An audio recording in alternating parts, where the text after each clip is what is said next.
Hello!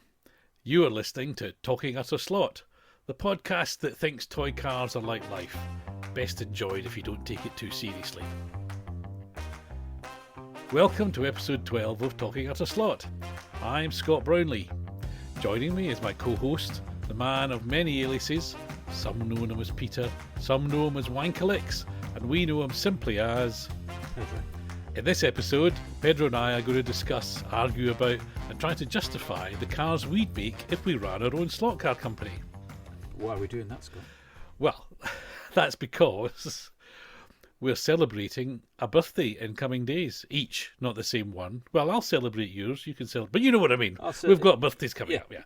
And if you tell me when yours is, I'll celebrate. Thank you very much. The reason that sparked this thought is that you would think, being lifelong slot car fans, friends and relatives would get us slot cars. And sometimes they do, but most times they say, oh, I never know what to get you. And we think, well, a slot car. And they say, yeah, but you've got so many, we don't know what you haven't got. Anyway, that led to us thinking, what we haven't got is what we'd really like, and the only way to get it is if we ran our own slot car company. So, we've come up with a short list of cars that we'd make. By definition, these are cars we'd most like to unwrap on our special day. We'll not be bound by practicalities like budgets, production schedules, or demands from dealers. These are the cars we want to have.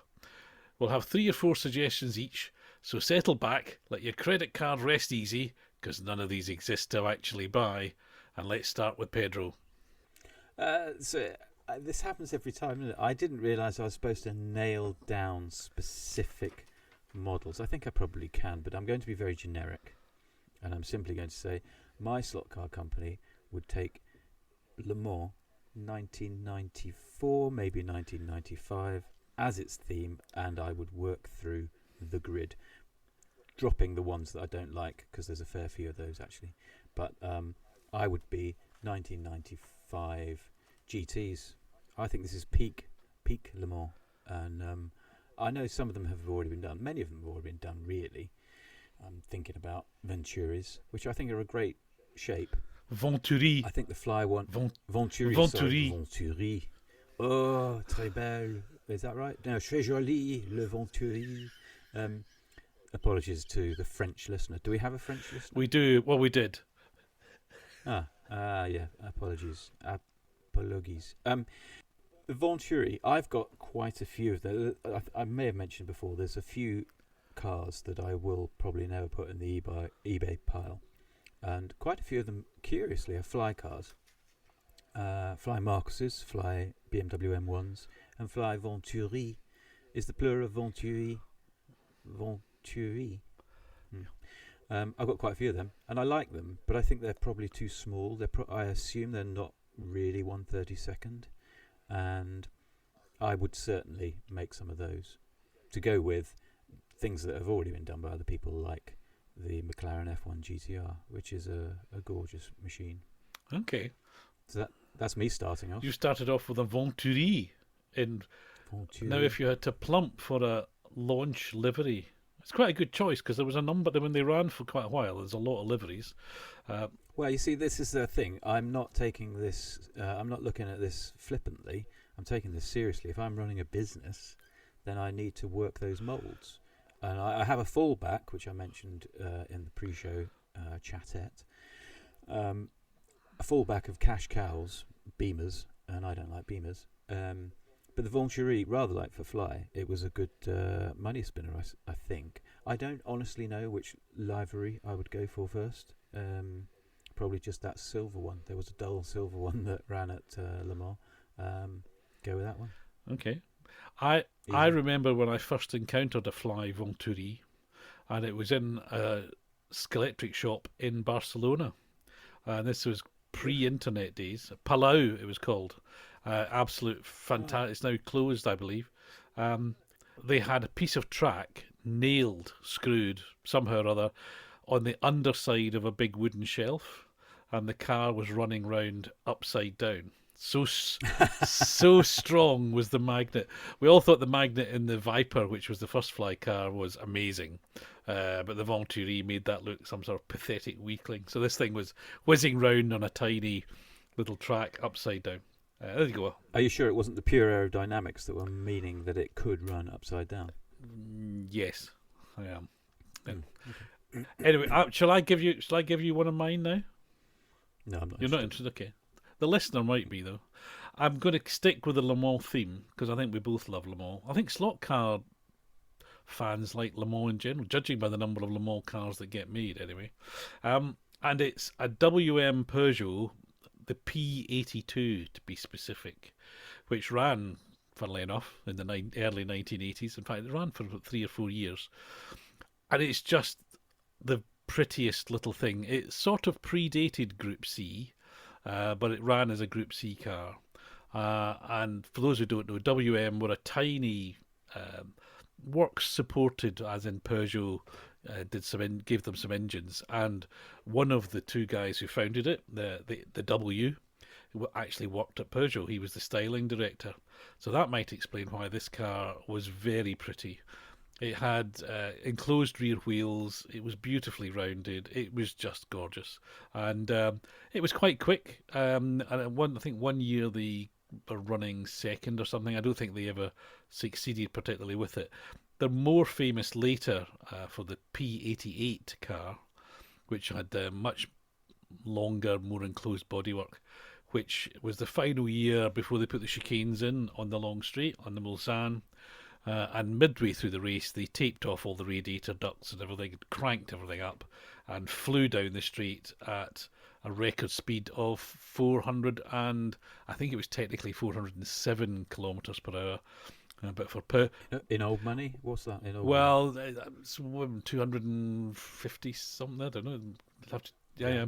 But the reason they wanted to get to that was to tie in with 405, so Peugeot got some marketing mileage out of it. God. But of course, the car or the engine did not enjoy doing 400 kilometres an hour with no cooling, and I think that was early in the evening. Anyway, WM, lovely, proper spirit of Le Mans to my mind. So a bunch of, I call them happy amateurs. That's probably doing them a huge disservice. They were obviously highly professional in the cars that they built and ran, but they weren't a works team, and they were committed to building their own car for Le Mans, and I love that. But so when I say I would like to do the 95 grid, dropping out the dull ones, I'm pretty sure that a WM ran it in 94, 95, and I would call it one of the dull ones. Yeah, but it looked like a soap dish, didn't it? Yeah, by that time they had run a sort of single place, sort of sit in the middle, one make car that they were building to run, and I think a couple of those entered the main race. And were they not in a class that was nobody else contested? So basically, as long as they finished, they were guaranteed. They were one of those Le Mans stories. Friends of the ACO, and I think I think that's again one of the parts of the charm of Le Mans and its history is that people who commit to the race, particularly if they're French, will they'll usually find a way of giving in the old days. So that's it. So yes, so the outrageous WM Peugeot P82. Yeah, I would like to say very nice, but I don't like them. I'm not a big fan of open top cars. It's not an open top car, it's a closed coupe. Okay, but that's not my point. I didn't realise that. I'm talking about the 95 one, sorry. Okay, the 95. I'm really intrigued now as to what that thing looks like. Obviously, for the YouTube viewer, we'll stick a picture up or try and find one. Or I'll do a sketch. How about that? Let's do of what I think it. Let's do like. both, because I think that would be very illuminating and entertaining. The other reason for doing 95, I'm going to keep saying it. I think 95 was the strongest, most honest Le Mans grid, or the last of the honest Le Mans grids, because the GT1 class supposedly road-going cars was contested by the likes of McLaren, by the likes of Honda, NSX, GT1, beautiful machine. I would love one of those as a slot car. I believe Cartrix did one back in the mists of times, or Cartronic, or somebody with car in the name. Cartrix, and I had one, and it was truly woeful. And also McLaren, Honda, Nissan, Skyline. R33 GTR LM. It, Keep the dream alive. There were 2 liveries. That's an awesome car. It's a proper. We've taken a car. We've stuck a load of body bits on it, like sills and wings and dams and things, and we don't know if it'll make any difference. But bloody hell, it looks good. and so you would make one of those, would you? You would. I would definitely make one, even though I have said that you need to bankroll this company and you need to get cash cows. There will be certain vanity projects. Uh-huh. And the 33LM, I assume I could probably rework it to make some of the Japanese Grand Touring Car Championship cars, possibly. They were surely based. Well, they were 33. There were several that were 33s. Whether they were the LM ones, I'm not sure. But that would be a vanity one. I would take the hit on the bottom line just to produce that in a decent form with a floating pod, and you can make it sidewinder, angle winder, whatever winder you want. I'm not talking toys. Earlier, I accused you in preamble before we started recording that you, sir, were going to be making toys, whereas I would be making model racing cars. And you said that, or you made that accusation from a certain higher moral standpoint, you assumed. Oh, yeah, I'm always up there. Yeah, okay. Yeah, moral high ground is my home. Well, we can argue about that later, Let's see. Why did I accuse you of that, though? You were going to... because you want to make... What do you want to make, Scott?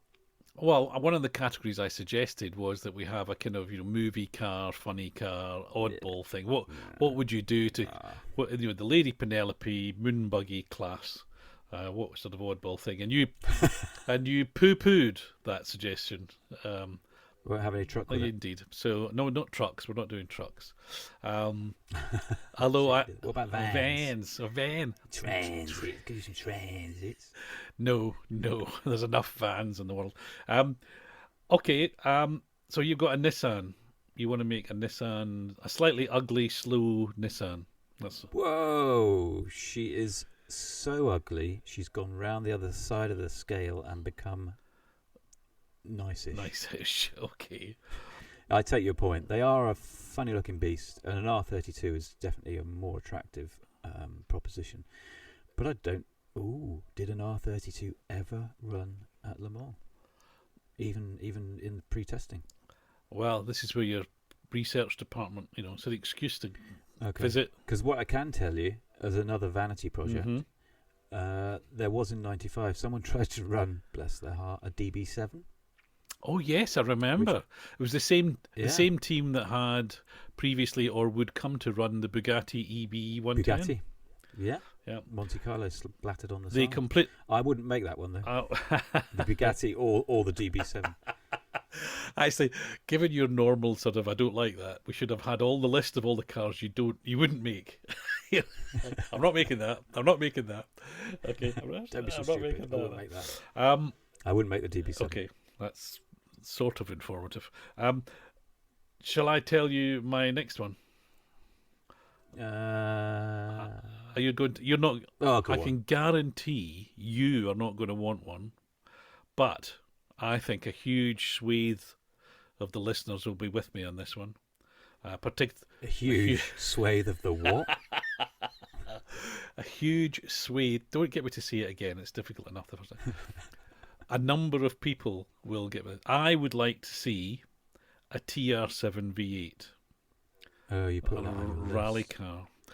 And the reason you see, I'm big into rallying, and particularly rally slot cars, and I know it leaves you dead, but I think current rallying leaves me dead. Old school rallying leaves me live and kicking. Oh, okay. I did not know that anyone tried to pedal a TR7 V8 particularly fast. Don't tell me it was Tony Pond. Of course, and Per Eklund. Oh, was it really? Yeah, of course.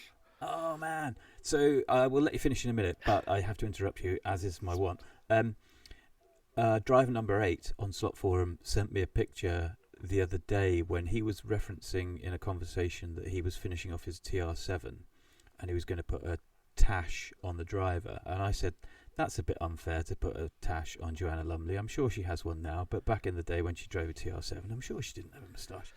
And so he sent me through a photo of Tony Pond with a tremendous tash proper Magnum PI Tash, and one of those anoraks that was sponsors loved in the 70s, which you've probably got a whole wardrobe full of.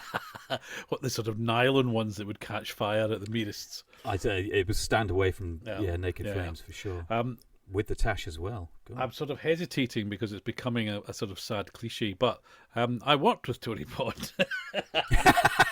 That's 3 episodes in a row, Scott. The hat trick. Boom. It's not really surprising since I was the motorsport press officer at Austin Rover. But anyway, a lovely bloke, incredibly fast in a car, but a real nice man. Yes, I wouldn't go any further than that. I can say nothing bad about him. I wish he was still here. Would you be comfortable, since you worked with him? Were you comfortable getting in a car, say, to, I don't know, go to a business meeting somewhere with Tony? Would you have happily sat in the passenger seat beside him on the roads? Normal roads, not a closed stage. I would have. I.e., was he a maniac behind the wheel? I was never in the passenger seat with him on the road, actually, so I can't tell you what he drove like. But I think I would have been fine. Yeah, I mean, I think there's. I heard a story related to my wedding. Bizarrely, we'd hired a car, and the guy had a contract with TWR. Was it TWR? Maybe it was Arrows then, over in Enstone. No, over in Leafield. And he said to me, "Oh yeah, we've had I've driven Ricardo Zonta in this car." And I was super impressed, and my new wife was like, "Oh God." But he told a tale of how Ricardo Zonta was bored one day being ferried around somewhere and said he wanted to drive the car, and his manager, who was in there with him, said, "Absolutely not. I will never get in a car. I will never be in a car that is driven by my client here, Mr. Zonta, the racing driver. I don't want to be in a car with him that he drives because he will drive it too fast." And I thought that was amusing. Yeah, I mean, I think they have a reputation for being that way. I mean, I used to passenger with some motoring journalists on car launches. I won't name any names, but there's one who's a good friend who was very good. They're mostly good drivers, let me put it that way. He was a very good driver, still is, I imagine.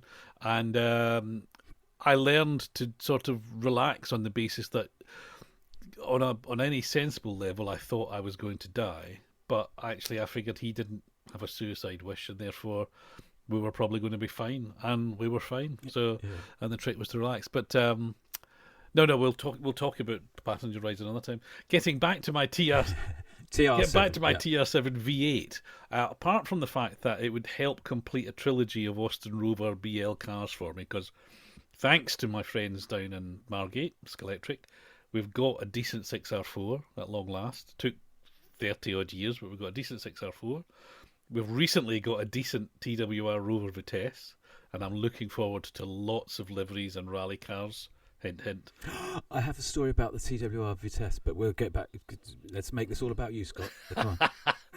Anyway, the TR7 V8, which was the works car for a number of years before the Rovers, etc. Great liveries, so those white ones with Union Jacks on the side, sponsored by British Airways, red ones. There was a Golden Wonder one, which was run up in Scotland. So no, what, TR7 with Gold Wonder? Yeah. So lots of, I knew great drivers, Pondy is mentioned, and Per Eklund. So lots of opportunity for livery. So a TR7 V8, and I think, and I know, because I look at these things, we've got a lot of listeners down in Abergavenny, where there's there's a couple of great slot car rallies still go on down there, and I'm sure the guys down in Abergavenny would snap up any limited edition TR7 V8 slot model that I or anybody would care to make. When you say there's a few people down in Abergavenny, so you're pinning your hopes on selling about 30 of these cars? No. They have to have global reach. Well, Scott. I think a Honda NSX GT1 has global reach. It would particularly tickle the taste buds of Japan, I suspect. Well, you say that, but then Cartrix made one and they went bust, didn't they? So I mean, I think that's just saying. Rally cars, Well, we need both we as slot car makers, imaginary, and podcast makers in actuality need to break into the Spanish market. So the rally car is the way to do that. That is, if you want the Spanish market, I agree with you. the Spanish seem to be mad for it, as they say. But I wonder how much of that is beyond Carlos. Who have they got? There was a Jesus guy as well, wasn't there? Can't remember his surname. Do you mean he was very religious, or he was called he was called Jesus? He was actually Jesus, but obviously to me that's Jesus. Yeah, I'm still intrigued. You presumably will be able to dig up some photos of a TR7 in Golden 1 delivery. I'm sure I will. Yeah. And it was a V8. They started off just as the normal one, and then it became the V8. They homologated that, and that's. But I assume that's quite nose heavy. No, because the V8 engine was lighter than the 6-cylinder block. Truly? Wow. Okay. Made a marvellous noise. I'm sure it did. I think that, I mean, in some ways you look at it and you go, okay, front engine Stratos, got to be good. But obviously it wasn't as light as that. And I think Pondy did. Sorry. Whoa, right there. You are trying to compare a Lancia Stratos, is that Pininfarina design, with a Triumph, ironic name, TR7. Yes. And I will. Okay. Let's just let that settle. I'll fight. See what the listener thinks. I'll fight you to the death on that one. Anyway, what have you got in it? I agree with you that. I think I agree with you. I'm not sure what you're saying, but I agree with you that the TR7 is a much maligned shape. I love the TR7. I had a 1/24th TR7. I don't know who made it. Monogram Revel somebody.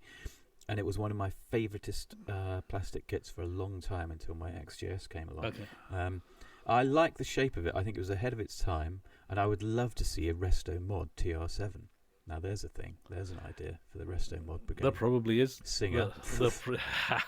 Yes, imagine a Singer TR7 in a parallel universe where yeah, we had a hugely profitable. Anyway, anywho, I need to get back to my Vitesse story because. For a long time on my YouTube watch later list, I've had this thing of it's the title is something like Tom Walkinshaw gives a guided tour of the TWR factory, and it's been in there a long time, and I finally got around to watching it 2 days ago, and I was thinking it would be him in Leafield, but lo and behold, it's him in Kidlington. I never knew he was in Kidlington with his outfit there. So cut to a scene of Tom driving his Jag through an industrial park in Kidlington, and he pulls up outside a gaff and gets out, parks his car and goes in. And I'm thinking, I know that place. I know that gaff. My mate Nobby works there. And lo and behold, I'm going to get the name wrong. Hopefully Nobby doesn't listen to this, but Electroniques, something or other. They're in the business of converting classics into EVs. He's operating out of TWR's old workshops in Kidlington, and they've barely changed. That's one interesting part of the story. The second interesting part of the story is, as Thomas gives the guided tour, there were 3 Bastoses in a row looking very peachy indeed. So that's my little anecdote about Tom Walkinshaw, Bastos, and my mate Nobby. That's fantastic. Will you put a link to this video in the show notes? Oh God, I'll have to make a note to do that then. Yeah. Okay. Bastos Tom. Bastos Tom. I'd like to see that. It doesn't ring a bell. I mean, Kidlington was where I remember them being, but that was my era. Oh, that's interesting. Yeah. They also had the Group C's there. Indeed, the Jags, the Rovers. All the good stuff came out there. Yeah, it was a lot of good stuff. And he had on the left hand side was a line of Bastos. And on the right-hand side, was it Computer Vision, the rally car, yeah, SD1? Yeah. Yes, I didn't realise he was doing those. Oh yes, there they were. He had his finger in a lot of pies. Let's not go there because, as you've said before, we don't have a lawyer. Anywho, what would your next car be, Scott? Oh, I thought for your toy company. Is it me again? I thought you haven't had one from you. Well, my last one. Well, I think I'm out. My last one. While you think about another one, other than a '95 Le Mans car. My last one is actually rooted in childhood memory, and it is a Ferrari 312 F166, I believe is the full designation. Basically, it was the first V12 Ferrari of the kind of 3-litre era, so a car which would be compatible with the Lotus 49 and the Gurney Eagle. And the reason it's a childhood memory is I have very, very clear and fond memories of something that we would be given, and it must have been sweets or something. And it had a very simple plastic kit of a Formula One car. So like a top, a bottom, stuck some wheels on the side. But it was surprisingly accurate in as much as it had tread on the tyres and the detail on this car. And it was that Ferrari. And I've never been able to find it since. Any listener who knows what I'm talking about, let me know, because that would be a childhood dream come true. But that shape of Ferrari, so still, I know you hate the cigar shape Formula One cars. I do. But I think that 66, 67, when they started to get big fat tyres, but no wings, no sponsors, they just looked beautiful. I'd like one of those. And of course, there's a market for it because the Hornby or Scalextric, I should say, did the Lotus and the Eagle and the Brabham, etc. So it would fit right in. So that would be. But have you noticed how they haven't continued with that line, though, Scott? Yes, I don't know why not though. I would have thought. It's again. I'm going to put it out there that I don't think I don't know how many they made, but I don't think they were as successful as people would like to think. Well, that's maybe true, and of course, success criteria are different for different companies. I think it's and my opinion on that comes from a bias of I don't like it. Well, that is covers most. I think it's interesting if you look at take Slot It, who are making remaking cars that they've made before, if I can put it that way. They don't just say, "Oh, we've made this mold and we're going to do 6 or 7 of them, and then that's it. You'll never see it again." They continually revisit, they update, etc. So they're still going. I don't really, and Scalextrics do it to some extent. I mean, how many Mustangs and Camaros have we had? It must be a success. So I find it odd that some things do and don't, and yes, it may be that they're not that popular, but I think there's a really good argument for revisiting that 60s stuff, because the demographic of the buyer, i.e.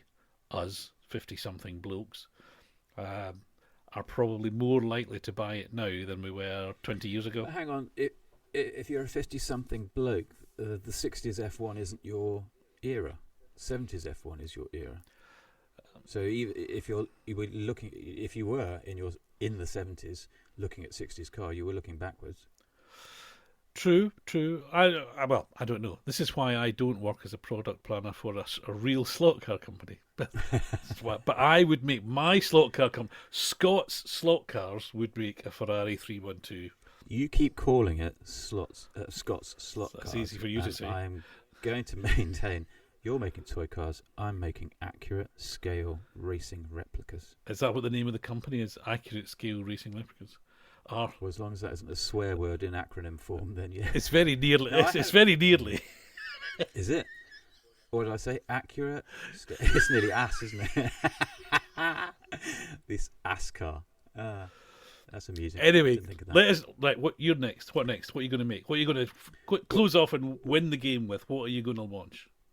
Well, I did say, I've probably said it too soon. In order to finance my grid of 95, I need to have a cash cow, and the BMW E30 shape. I do like the Scalextric one, but I do know that they run badly, so I haven't purchased one. The Tic Tac livery in particular just speaks to me. I would love to see one of those. Oh, you're shaking your head. For the benefit of the podcast, he was shaking his head. Well, it's just you said they run badly. I have 3 or 4 of them, and they run beautifully. Truly? What, with magnets? No, I take the magnet. Wash your mouth out. What do you accuse me of, sir? Hi, cut pistols at dawn, sir. Pistols. I'll hurl all my magnets at you. No, I again, this is a perennial debate. What qualifies as I take the magnet out, I put it on the track, I drive it, it slides through the corners very controllably, it's beautifully. Is it the fastest thing on the track? No. Do I enjoy doing lap after lap with it? Yes.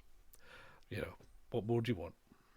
Well, the only thing I would say is you have polycar track. It is flat. It is permanently set up, and so it's smooth. Whereas I'm racing on 10-year-old plus Ninko, which is as bouncy as feck, and as a consequence, I would be 99.9% certain a Scalextric E30 Tic Tac would spend most of its time on its lid in all of the corners. Okay. Sadly. Okay. So my company would make one of those, and then you've just got, it's a license to print money. How many repaints are there of that thing? Endless. And to go with it, a 635 again, endless repaints, and that shark-nosed beast is just a joy to behold. And I don't like Beamers, but I will take. When I give Simon his £3 back, I'm going to give him grief about they've got to put together a 635 to run alongside that SD1. Because the Spirit one, I've got a Spirit one, and it's nice. I don't believe it's 1/32nd, and I've had to go. Oh, and I quiver to say it, but I've had to go the 3D chassis route with it. Oh, I feel grubby and dirty now. You're not tempted to buy an Avant slot one? I was sore tempted. Until I saw the price of them. I mean, Marlboro livery, come on. Peachy or what? But there's two things with that: the price and knowing that the underpinnings are Avant slot. Actually, I say knowing that the underpinnings. I assume it's got their slightly odd pod thing, which is kind of hinged at one end rather than screwed. I think that whatever your slot car company is called, I think you should brand name your motor mount as the slightly odd pod. I think it would be so tempting to be so flippant with all of it. To be honest, I think talking down the club saying, "Have you fitted your SOP?" is your slightly odd pod. Well, I think great choices of mass market cars. You could make circuit cars. You could make rally car. I mean, it's great choice. Yeah, the E30. I'm sure Mr. Fly is basically eating out on the profits of the E30 every day of the week, because that and his 911 shells must just be constant earners, and that's top marks. I'd go for one of those. Perversely, my final one that wouldn't be. This is my 2024 catalogue. My final one for the 2024 catalogue would be another one that I will badger Simon to produce, which he never will, bless him. But a 240T. Oh, the Volvo estate. The Volvo. No.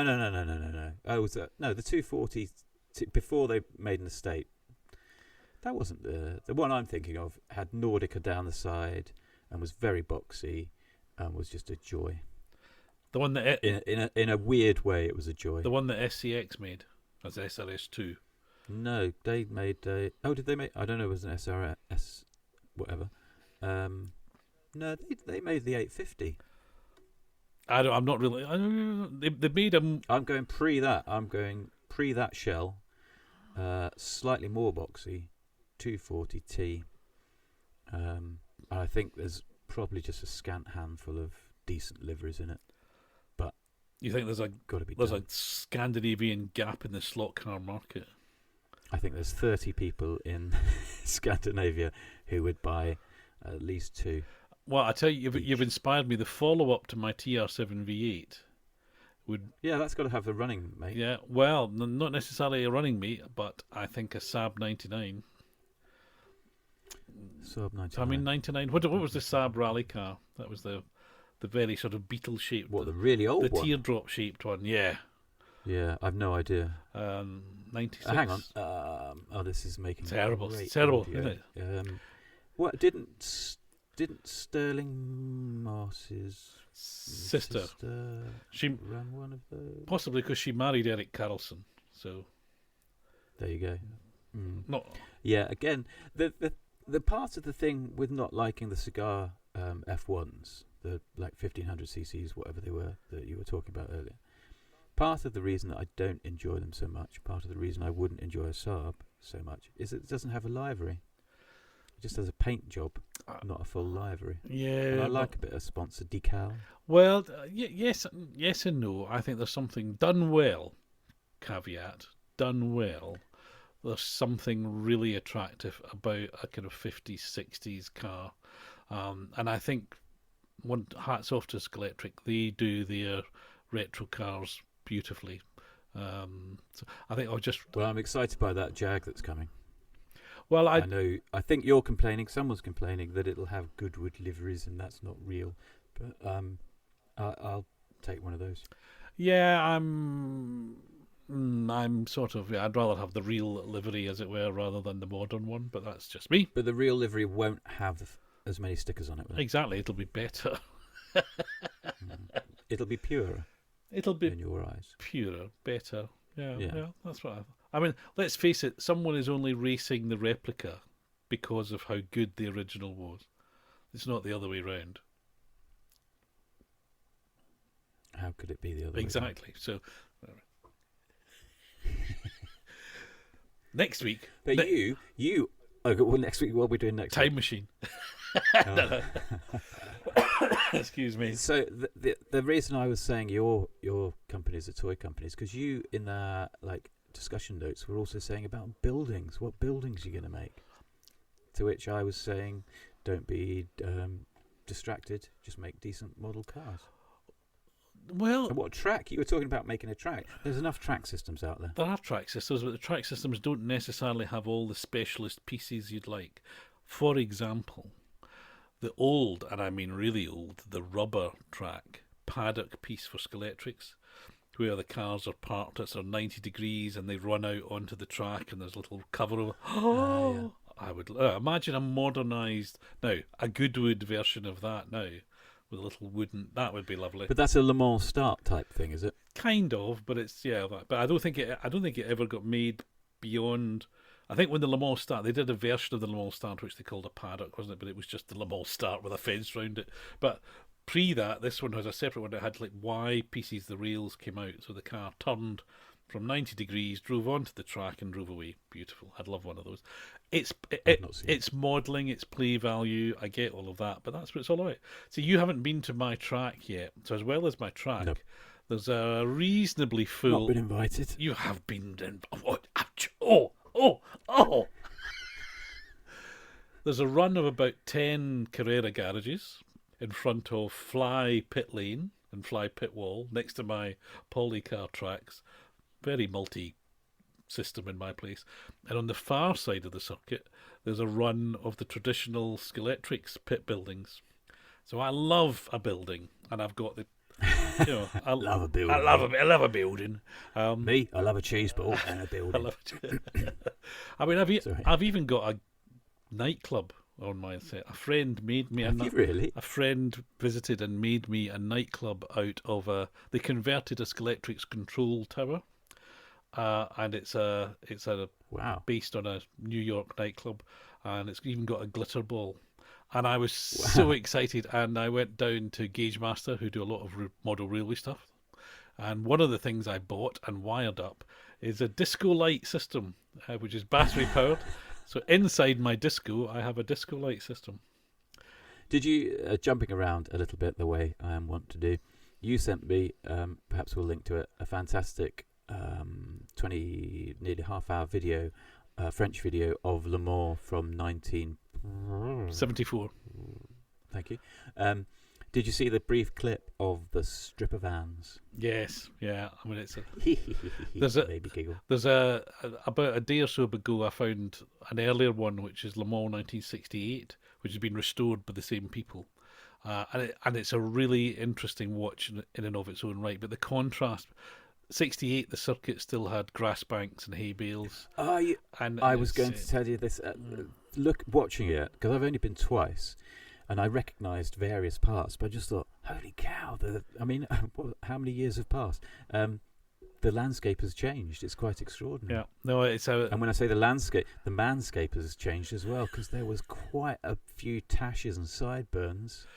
That's just the mechanics.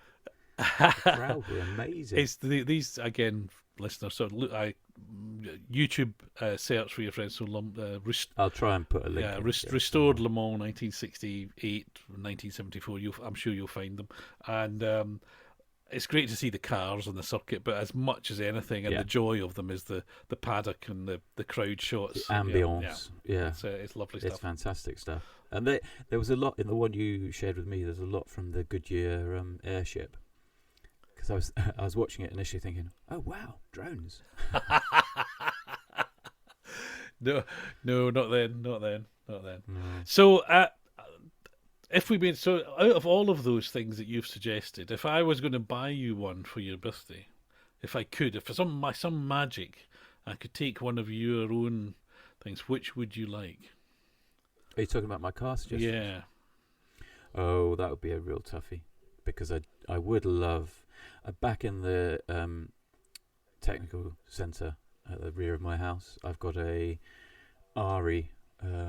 R33 kit that's been waiting many years to be built. I would love a Sky. I don't know quite what it is about Skylines. I do prefer the 32, but the 33 is the one that I know raced at Le Mans, and I would love one of those.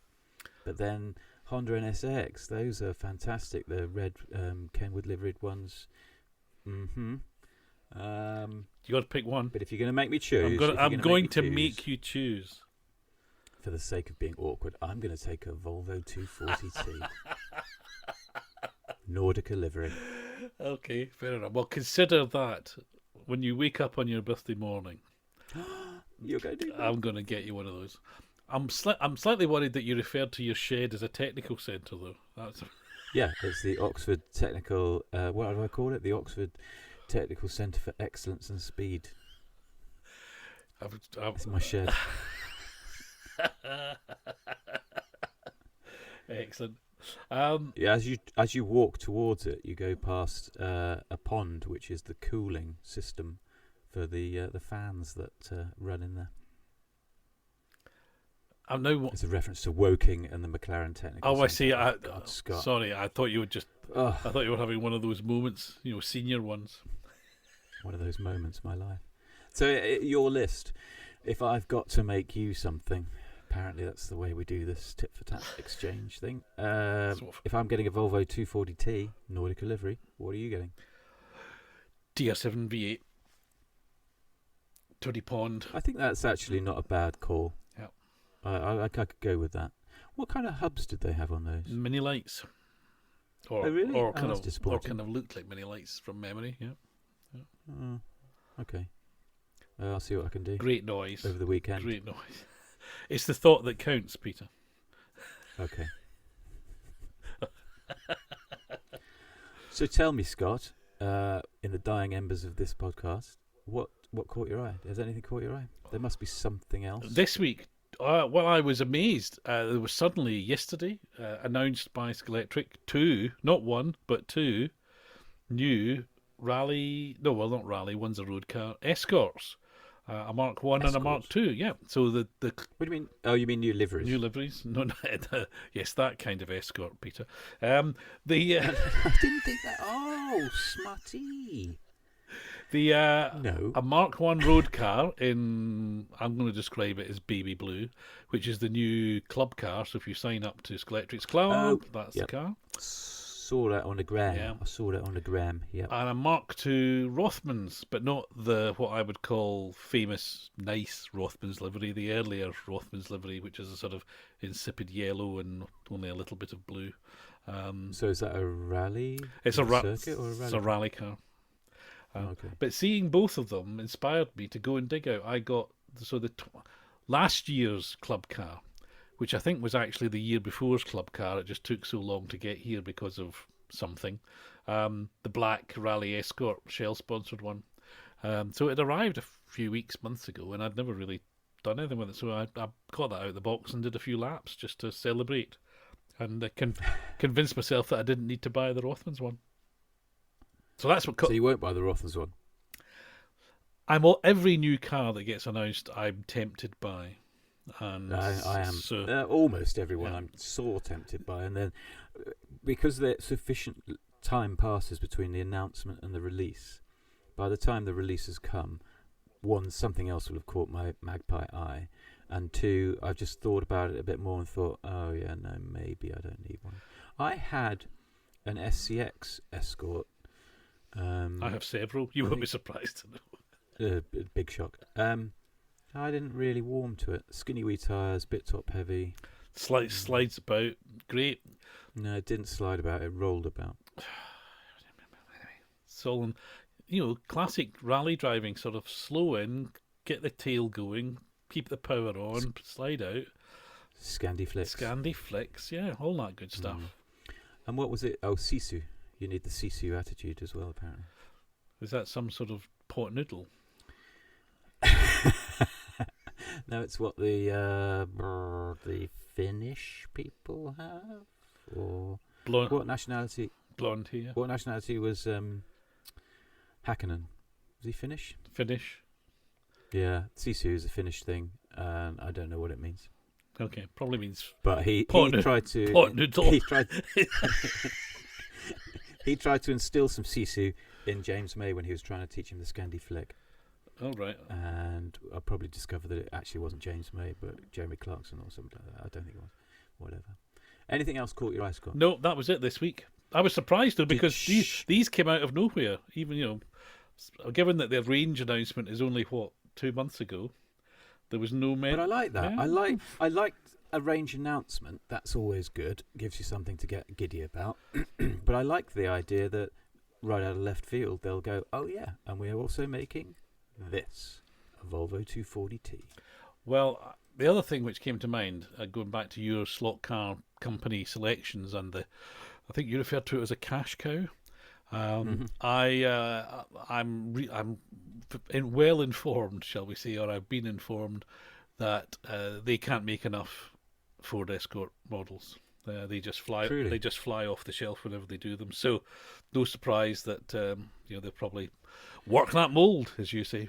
Yeah, well, I think they need to work that. So that's got me instantly curious, thinking they have to just be selling in the UK, then, aren't they? I mean, Americans aren't going to buy Ford Escorts. They're not stupid. Discuss. Germans might, because they had Ford Escorts, so some on the continent. But that surprises me, because they always maintain that the BTCCCC cars don't make a buck, yet they still make them. And that, or they claim that they just don't sell outside of the UK. Yeah, I think but they still make them. Well, I think as I understand it, the BTC cars are very popular amongst people who talk about slot cars and post about slot cars. So, but in terms of actual sales, and I think that's again we don't really understand the industry because we're not really part of it, despite our as a choice of cars. But I would imagine. I think Maurizio and Simon need to listen to this podcast and quake in their boots, though, because they could hire plans. They could hire us as consultants. Yeah. Oh damn. No. They've got our top tips for free. Top tips for free. That's just the taster. That's just That's just to reel them in. Wait till they get my. You mean the real genius you're keeping to yourself? Well, yes. Scott, we have to finish this soon.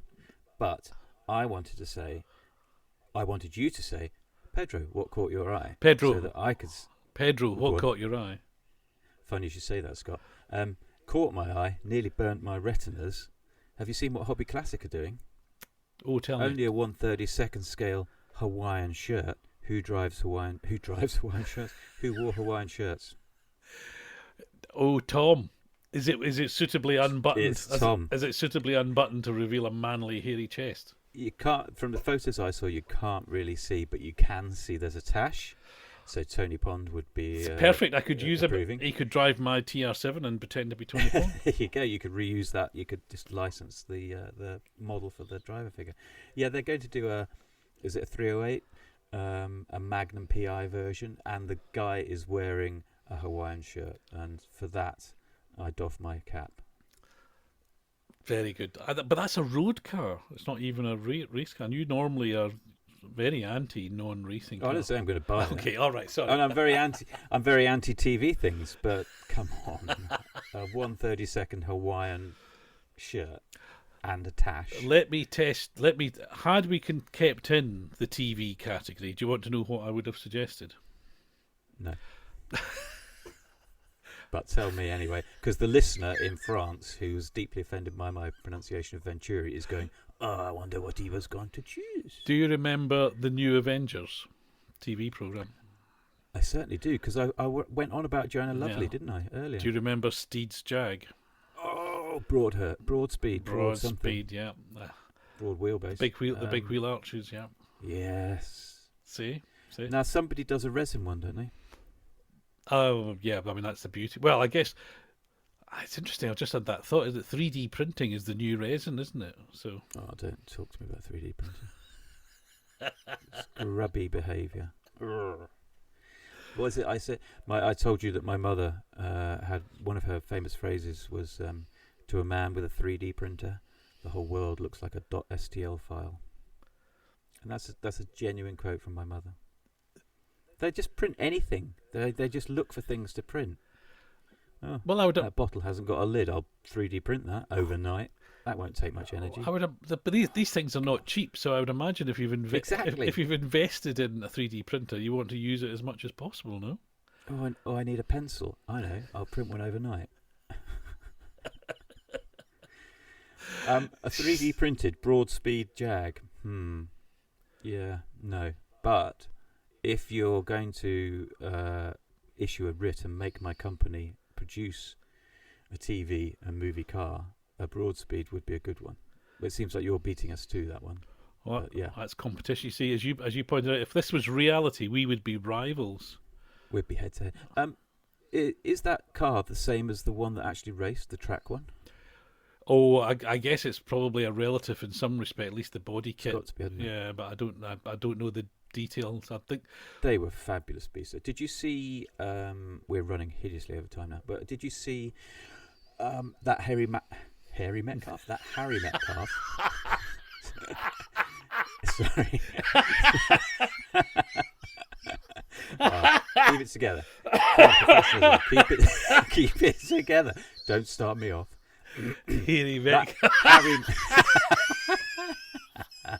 I can cut this out.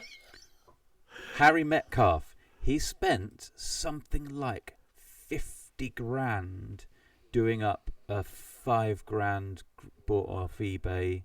I think that's the story. I might be changing it slightly. What are they called? What are they called? I don't know. XJC? Oh yeah, the coupe. The coupe. Yeah, and he spent 24 grand just on having the engine rebuilt. But they did a stunning job, a simply stunning job, and the end result is a fantastic car, which is probably worth about 10 grand. But oh well, if you check how many YouTube views he's got, you can probably tell how profitable it is to make YouTube videos. That's very true. Yeah. Very true. So, yeah, Harry Metcalfe. Yeah, sorry. Don't. Come on, we're better than this. Okay, right. Well, I'm sure we're going to edit this better than we've just done. So, I am sore tempted just to leave that exactly as it is. You're shaking your head. But no. I know, I'm shaking it in despair that I know you're going to do that. Anyway. I'll do 2 versions. I'll send you a version that's got it all edited out, and you'll go, yeah, that's fine. And then I'll actually release the one that's got us creasing up. Lovely person. And there was me going to buy you a Volvo for your birthday. So, thank you for this. I say that every time, probably more so than this one. I hope you've enjoyed that. Hope you've had a think, well, if I run a slot car company, this is what I'd make. Write to Carrera and Scalextrics and tell them they love having public feedback. Don't write to us. But anyway, it's all good fun, and that's what slot cars are all about. So, Pedro, do you want to say goodbye? Goodbye. And I'll say goodbye. And remember, if you want to go faster, turn up the voltage. That's